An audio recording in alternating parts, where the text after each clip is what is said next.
Right, you lot. Now, if I were to sum up the news of this week in one word, it would be the word predictable.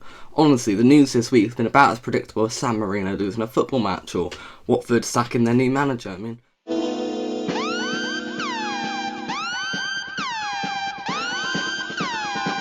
we just knew how it's going to happen. Right, what have we got this week then?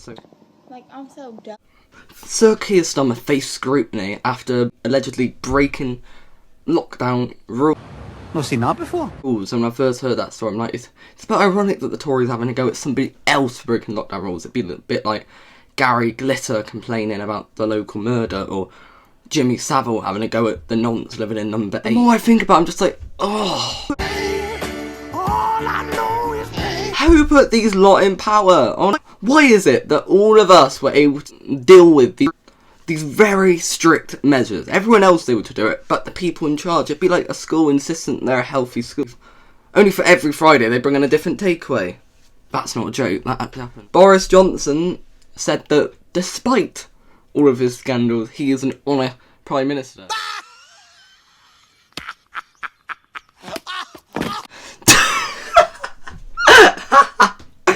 Mate, you're literally politics answer to Pinocchio.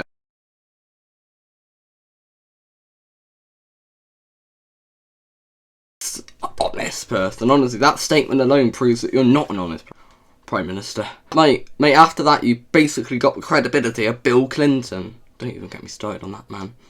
And finally, the Crown Jubilee is coming around. We all know about that. And it was announced that 3 people were not going to be included. And Harry and Meghan, who are basically the royal family's answer to Robbie Williams, are not going to be present. And I mean, they're probably too busy taking care of Lilibet, or as Andrew likes to call her, Lilibet, she's mine. And talking of Andrew, yeah, he's also not coming, but I don't think Andrew really cared. Like, I think Andrew's got enough of his own business going on. Mr. Andrew, I have to admit something, that you are not going to be present for the Queen's funeral. Oh yeah, let's go. I didn't care anyway. I've got my own business going on.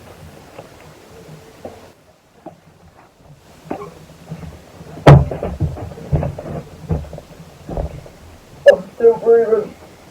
But when all of that was going on, Star Wars Day came round. We got to the subject of the video, and Do I look like I care? Look, just Star Wars is such an odd franchise to me, as nobody hates this franchise more than its own fans. It's true. People who hate Star Wars the most are the Star Wars fans. Especially since Disney came in and did their bit. Honestly, I'd sooner hang out with anime fans, and they're more embarrassing than Deji's boxing record. But on Star Wars Day, I decided that I would sit down and enjoy one of the movies.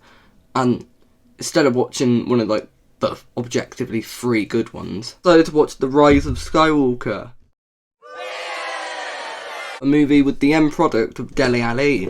Honestly, what a shambolic attempt at a movie. Now, I know that everybody, man and his dog, has done a video on this film, so what I thought I'd do today was something a bit different. I mean, I've never really delved into film reviews, because a white guy reviewing films, because you've not seen that idea before, have you? But you know I'm the man of creativity, so I thought I'd bring out my guns and talk about The Rise of Skywalker. So I'll kind of bring up a few of the big points as to why I think this movie failed on so many levels, and then we'll just kind of see how it goes. So right, now to understand where The Rise of Skywalker went so bloody wrong, we first need to understand the sequel trilogy as a whole. Now, when The Force Awakens came out, people were more hyped than Man City fans when Aguero scored that last minute win.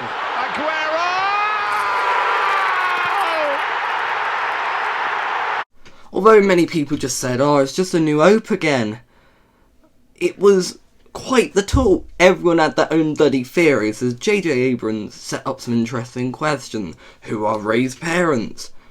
Who is Snoke? These are questions that people cared about. And then in the second movie, they treated the questions the same way that Prince Edward treats women.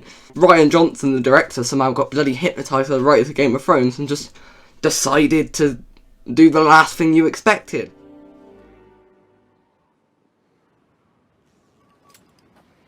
what the fuck? Rey's no one! And Snoke's dead. He was irrelevant anyway. Palpatine made him, but I'm skipping ahead there. But So they were kind of put into a corner that it was a lose-lose. But if you're going to completely subvert our expectations, at least stick to it. It's about consistency. You can't just go back. And they decided to bring back J.J. Abrams for The Rise of Skywalker, and I saw that, I'm just like, mate, do you not know? No, he doesn't know how to close things. He didn't finish Star Trek, and he couldn't finish this. And this movie not only fails as a Star Wars film, but as a movie in general. The pace of it is all over the place. There's no, like, 5-minute sit-down, have a conversation. There's no breathing room. It's action scene after action scene after action scene, and the plot isn't even that good. I can summarise the plot for you. So, Palpatine came back. All we get to explain why he's back is a line reused from the prequel. Dark side of the Force is a pathway to many abilities some consider to be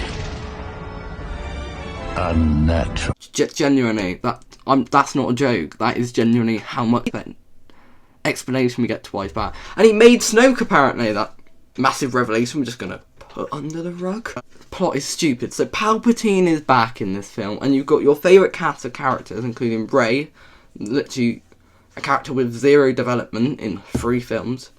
Poe, who's got the likeability of Amy Schumer. You got Finn, who is the only relatively interesting character. I mean, come on, the idea of a stormtrooper going rogue and becoming this general is cool, but the character was more wasted than Coutinho's time at Barcelona. And then you've got Chewbacca. We all like Chewbacca, but the movie likes to reuse the same tropes over and over again. It's basically films answer to Scooby-Doo.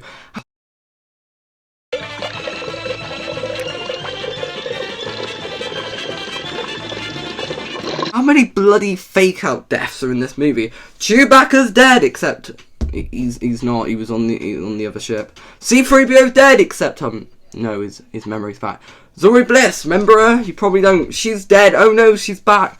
Rey's dead. Oh no, she's saved by Force healing. Oh, Kylo's dead. Oh, Kylo actually died. This film not only does it reuse the same tropes over and over again and bring back a character with no rhyme or explanation, it just makes stuff up.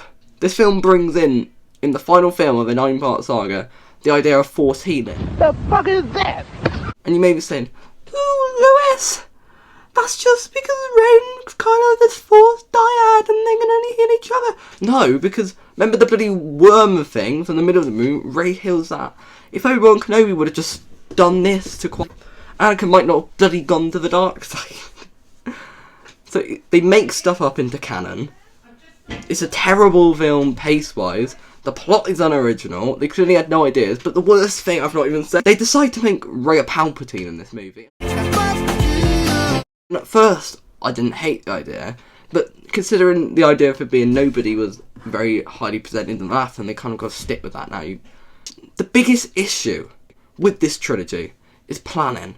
I mean, you should have got my mum to plan this trilogy. Have you seen any of her weddings? She's amazing at planning, because clearly they took this series one film at a bloody time, which is an issue, because they didn't have anything set up from the start. There was no setup and payoff to anything, because it just was 3 different films that made a trilogy. They should have had a plan from the start. If you wanted to make Rey a Palpatine, that's fine. If you want a grandson of Anakin is bad and the grandson of Palpatine's good, that could have been interesting, but that clearly wasn't the idea that was set in the bloody start.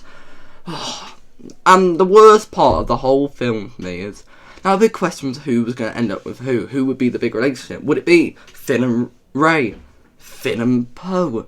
Would it be Finn and Rose? No one wanted that one. Or Poe and BB-8, for God's sake. But no, it went with Rey and Kylo.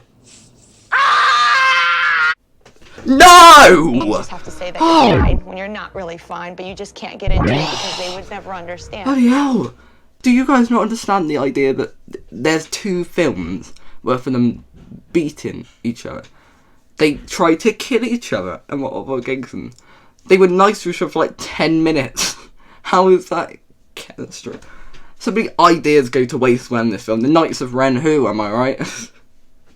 But I'm so disappointed in The Rise of Skywalker. I had such high hopes for what this movie was capable of, and it's just Marcus Rashford at the moment. Down. Well, that's my little rant on the Rise of Skywalker. If you want me to rant on more films or even praise the living daylight of films, one day I'll get to Brokeback Mountain. I don't know what I'm doing next week. Like, I never know, really. I actually only thought of this yesterday because I'm like, oh yeah, it was Star Wars Day. It's probably do Star Wars, but yeah. I hope you enjoyed the video. Subscribe to this channel, second channel, the Virgins channel, Bearded People, you know, all of them. Right.